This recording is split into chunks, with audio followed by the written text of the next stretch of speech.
Hello, Lone. Welcome along to the Gers TV, where Rangers have left Easter Road with a draw, 0-0 against Hibs. Gordy, how you doing, mate? Where to start? A bit deflated, to be honest. Disappointed. We'll talk about the game in more detail in a minute, but just it was a game that we should have won the day because Hibs been in poor form. We were in good form, but these are the games that you need to win if you want to win the title, and we've come up short. It's probably been coming for a while, the performances, mate, but time and time again we keep saying the same thing, that Rangers don't have any firepower up front. We're relying on defenders and midfielders to win games for us, and today it didn't happen. Yeah, I mean, I think that first of all, defence played quite well. I think Butland, Fernandes, and Suter were the best players, which tells its own story. And it's bad when our central defenders are the guy taking shots. that sums it up. We've brought in new players. I've got no doubt at all that Scott Wilson's a good player, but I've got to say he didn't show. He didn't really play particularly well against Dundee last week, and he went straight back into the team. Whereas Finlay Curtis, who's probably one of our better players over the season and the last couple of weeks, has been shipped off on loan to be replaced by Olsen, who's played worse. And it seems like a step back the way, and it's a strange one. And I think just before you come in, Simon, I think Daniel Rowe got his team selection wrong today, and it's probably the first time I've said that. Yeah, well, a couple of things on that. As you know, in the group chat, I've been mentioning this the whole weekend, and I mentioned it on the channel as well. Whoever thought it was a good idea to send Finlay Curtis to Kilmarnock to help Neil McCann out, it's an incredible decision, especially when you look at the two players that have came in, Olsen and Chikwani. None of the two of them are in form. None of the two of them are fit, or especially Olsen. He certainly doesn't look fit. He doesn't look any better so far than Curtis. And in a game like that today, Curtis would have been a far better option. I think that's incredible that they let him go for that. I don't understand what benefit it will do for Rangers. Biggest disappointment for me with that game, Gordy, is the fact that we have, as a club, as a squad just now, we have got no one that wants to shoot in front of goals except for our centre half. Yeah. Quite frightening.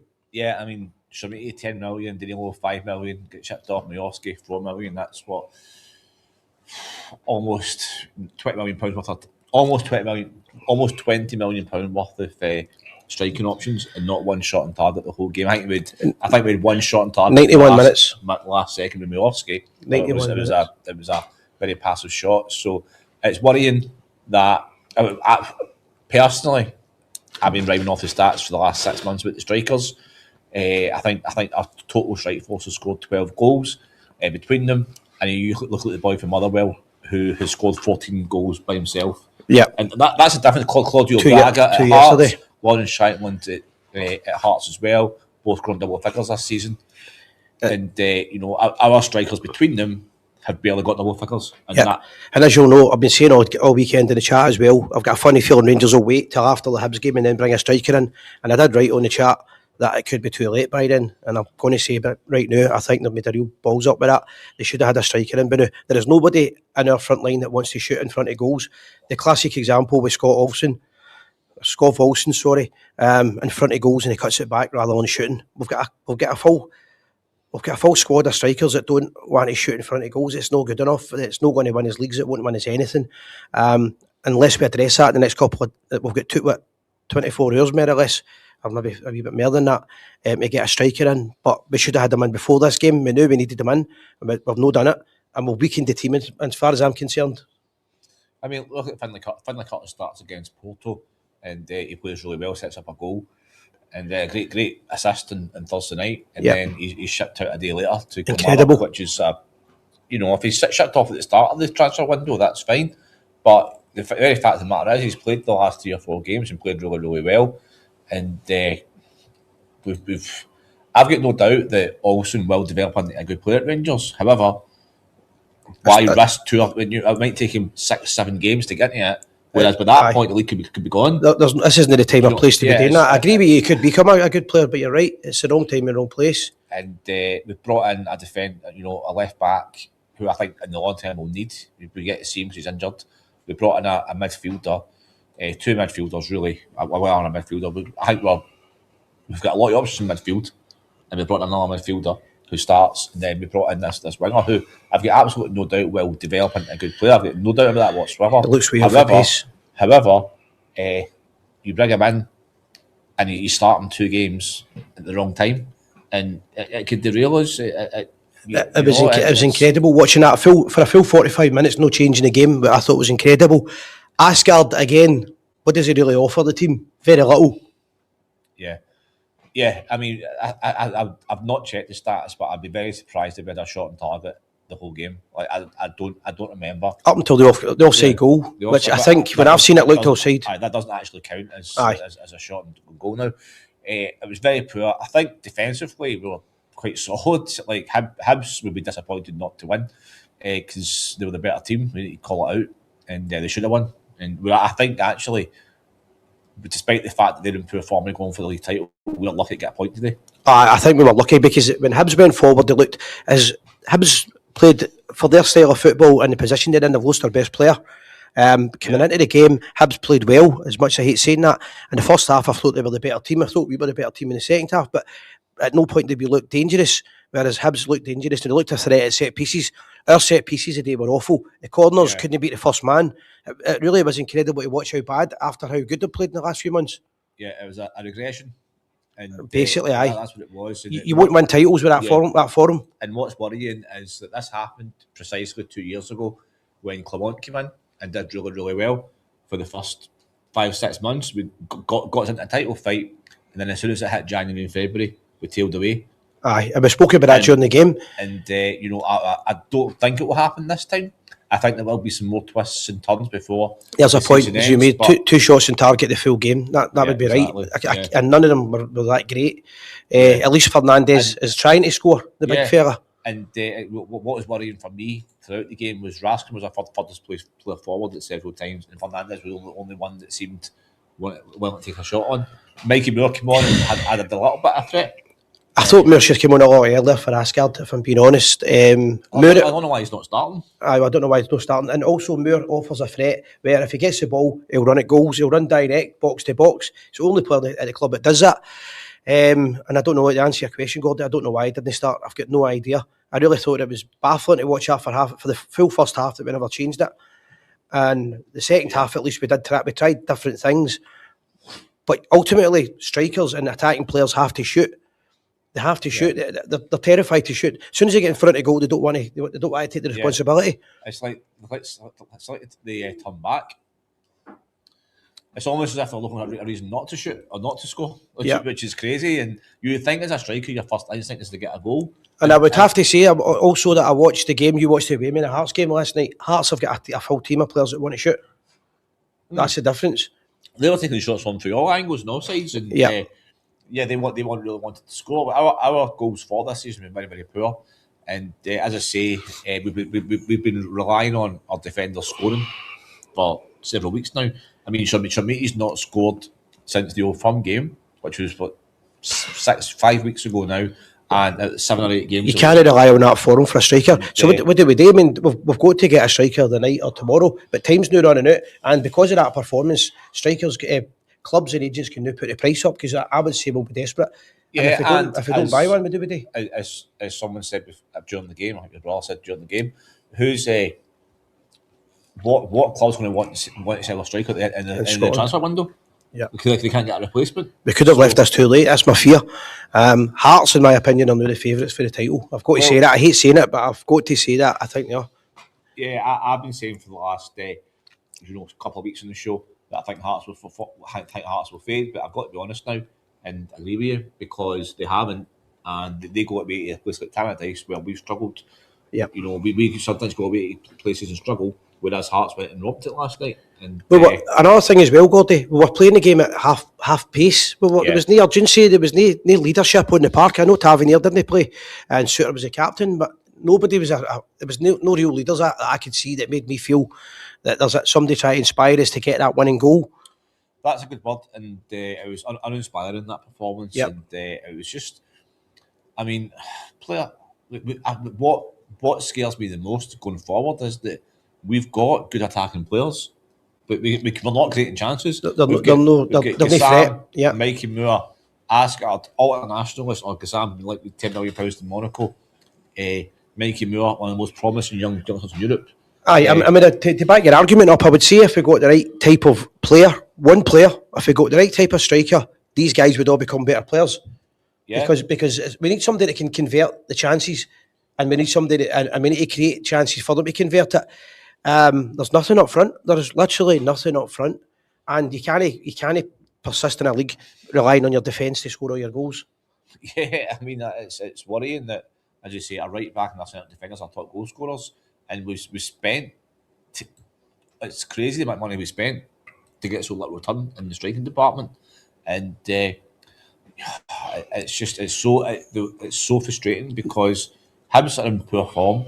Hibs have just sold their best player for $6.5 million. They're in really bad form, and yet today for the first 45 minutes they were the better team. Dunfermline got Eastern Road and Patton out the cup. Yeah, Falkirk won 4-1 against Hibs, and then we go to town. We've spent millions of pounds on new players. We've got a better squad and a better team than Hibs. Yeah, and they play us off. I'm sorry to say this, but they play us off the park. Hibs wanted it more than Rangers. That's the big worry for me. Hibs wanted that more, and to win games of football, you need to want to win the games. The only guy in the park for me that wanted to win it more in the Rangers team was Fernandes. But he's a centre half. He shouldn't be. Shouldn't be the guy to rely on to try and score goals. Yeah, it's just frustrating, and taking the emotion out of it after the game. You're obviously annoyed and frustrated, but even looking at that game, you think to yourself, well, where the goal's coming from? Because I've no idea. I've got to say, I've no idea. We're playing Asgard in the link up between midfield and attack, and he's offering nothing. Even Diamante's come on, didn't get a chance. Diamante's probably one of our better players the last 4 or 5 weeks, same as Finlay Curtis, but he's dropped. Curtis is obviously shipped out and loan. I just find that incredible. Yeah. The comments came in here, tough away game, point gained. I would say 2 points dropped. At this time of the season, Rangers should be looking to win every game. I mean, on the surface of it, like a draw is supposed not terrible, but the frightening part of it is the performance, and we just didn't look up for it. We just didn't look up for it from the first kick off to the final. We just didn't look up for it at all, and we were lucky. And then if a team like Rangers going for the title think they're going to Eastern Road and drawing is a point gained, then with that mentality, sorry, no offence to the person making the comment, but that mentality is not going to win league titles. You wouldn't win things with that. That's the problem that we've got, is we've got guys there that don't realise that.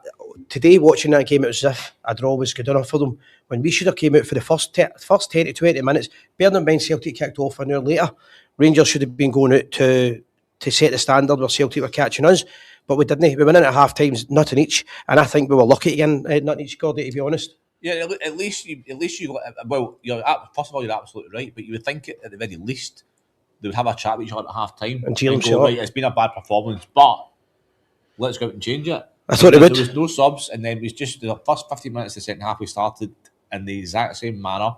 Mikey Moore's come on, and credit to Mikey Moore, he's at least tried and had a couple of good runs. I think, and it was it was offside, fractionally offside, but I thought it was offside. But at least he's been willing to have a go at the defence, and he kind of made a difference. But when you've got Shamiti up front, and then he's not really offering much. I know Shamiti scored 2 goals at Celtic Park, and obviously that buys him a lot of favours, a lot of time. But ultimately, one good performance a season doesn't win you a league. We need somebody that's going to get a goal a game, or we need somebody that's going to come in to the end of the season and score 15 goals. Well, we've got less than 2 days now to sign somebody. Did we go for the boy at Motherwell? And do you know what? Motherwell's quite right in asking for more money than you might see is valued at, because it's the Scottish snobbery. We don't want to sign players of Scotland that still existed at the club. Nobody's learned for that. We're going to be if we go and try and sign him, then it's going to be at least 25% more than we would pay from the start of the transfer window. And if it was other way about, where a club want to buy your best player, I would want us to do it. That's common. That's good business for Motherwell. Motherwell are no rush to sell. Like, they know that this boy's going to go for 10 million in summer, so they don't want to rush. And plus, they probably think themselves, if they keep on to him, they're going to finish in the top 4 for Europe. I think they're wanting to get this boy for, is it Naderi, from Yeah, but Rostock. but That's running out of time. yeah, but what worries me about that, Simon, is that the deal's supposed to be that we buy him, I know. and he goes back on loan for the rest of the season. And we still haven't got a striker. Yeah, so which worries me, and I mean,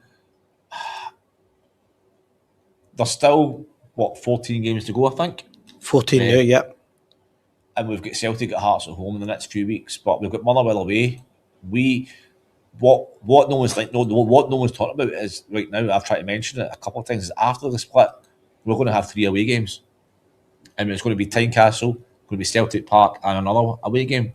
So if we're going to win the league, and want to win the league, we're going to have to build up a lead or get ahead of Hearts. And right now, I don't. With that performance today, that after the results last week, the results went in my favour, and Rangers played great in the second half last week, and they got the 3-0 victory. You think that's going to spur us on? That hasn't spurred them on. They played as if there was nothing to play for the day. There was no leadership at all. There's no threat in front of goal, and the only real shot at goal is in 91, 92 minutes of the game. Yeah. For a game that Rangers have to go and get 3 points for is incredible. But they need to bounce back from it. But I just think the less games that happen, the more Hearts become favourites. And I'm being honest now, I think that they're in a really good position. We would really need to make mistakes now and to falter. Yeah. But at the same time, can we win all our games? I really don't know. After watching that, I wouldn't think so. We need something to have in the final third. We need players in the final third. And we don't have a lot of time because we're 6 points behind. We're running out of games. And the split's going to happen soon as well. Just think that there was just what we've discussed in the channel in the last few weeks is when you're chasing the league leaders, it's a different mentality, it's a different mindset. When you're in a title fight, that's a different mentality altogether, and that's now that we struggle with that. Aye. When we are favourites for something, we struggle. And that's a mindset thing, but the only way you can change that is having the correct players in, and to get the correct players, I mean leaders. I don't see it. Tavernier didn't play today, so you can't criticise him for that. But I don't see any inspirational players. I really don't, and I think that it's maybe just getting too late for the comeback to win a league. To be honest, but the damage under Russell Martin's probably been too much. Because you could have maybe argued in the past that a one each straw, not an each straw at Easter Road isn't the worst of results, but it is when you need to win, you need to get. Yeah, we go out and go to Easter Road and we get a result today. That's a statement. You know what I mean? Aye, and Hearts made a statement last night. That's what it was meaning. Yeah. You could argue they went down to Dundee United, went down with two men sent off, but Hearts persisted and ploughed them at all times, and they took their chances.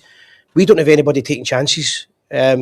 We brought players in who aren't ready to hit the ground running. Well, I'll go one further for you. Not only are we not taking chances, we're not actually creating chances either. That's a major problem. But between midfield and attack, we've got they're all internationalists. Diomande, internationalist. Asgard, internationalist. Shamini, internationalist. Miovski, internationalist. So there isn't any excuses for them. Admin, they're all guys at a top level. Internationalist. Hibs don't have a lot of internationalists. And they weakened their team. And they just sold their best player or the most promising player.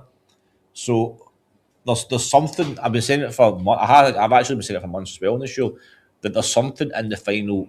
When we attack, there's something missing. It's a final ball. It's a link-up play. It's a movement. There's just something not clicking in our final third, and it's been all season. Well, you know that. And I can't work out if it's the winners and the attack midfielders that are not clicking or are not great, or it's the strikers that are not linking up properly. I still can't figure it out, mate. We've not heard the after-match reactions for the players yet, but I'm assuming you'll probably have Butland or somebody coming on and telling the same kind of spiel. I can't listen to it because we had to keep going. We were in good form. It's almost like, and this isn't an excuse in any way, but it's almost like a European hangover.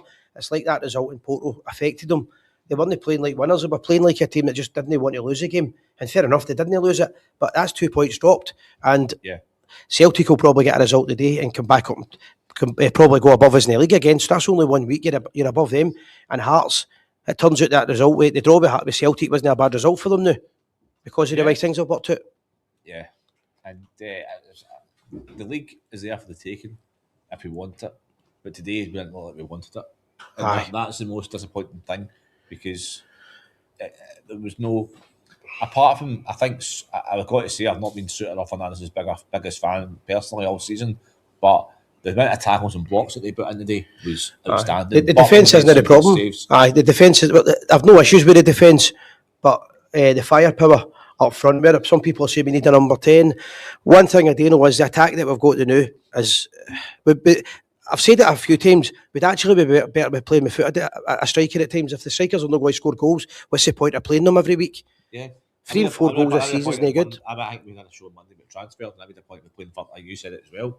Why not about Fernandez? The last 10 minutes. 10 minutes. And as I said in the show that someone like Harry Maguire does that for Man United sometimes when the chips are down. I felt as if we didn't even have a desperation. It was just we just played the game to the whistle. We weren't playing it to try and get a result. And then at the end, I thought Hibs actually looked more like scoring. Hibs looked more like getting the winner than Rangers. But certainly the last 5 minutes, it should have been Rangers attacking for it. So all in all, my opinion was a very disappointing day for Rangers. I honestly feel as if we weakened ourselves sending Finlay Curtis out and playing 2 guys that have came in that might prove us wrong, but so far they haven't done much to make me feel excited. I'll be honest, I've got no doubt at the end of the season they'll be great players, right? But now we need the wins now. We're 6 points behind, so we need the here and now. Yep. And it's project players. I've got no doubt. Project players, that's right. Whatsoever. These guys will be great players. And that's because of the start of the season, project players. It will take them 8 or 9 weeks to get up to speed. Aye, and we don't have 8 or 9 weeks. Yeah, and that's the issue we've got. So, we'll see how it goes. Yeah, but disappointing, disappointment today. And it was an opportunity dropped because obviously Hearts and Celtic drew last week and we want to try and take advantage of that and win as many games as possible. The fact of the matter is that Hearts have gained 2 points from us this week. Aye, exactly. And that's the cold facts. They're slowly they're consistent. They have dropped points in the last few months, but they're still being consistent. They're still top of the league, and I think you need to give them credit for that. Kills me to say it, but here's a wee points come in here, Jordy. Hearts and Celtic go for the kill around 85 minutes mark, and no, we didn't look like going for it. We looked like we were happy with the draw. That's what I'm really worried about. Yeah, and that doesn't win you championships. No, it does. I don't know what I swear. Anyway, I think we'll wrap up with that, mate. Yep. Thank you for all your comments. Please please follow, like, and share. And always remember, Simon, win, lose or draw, we are the people.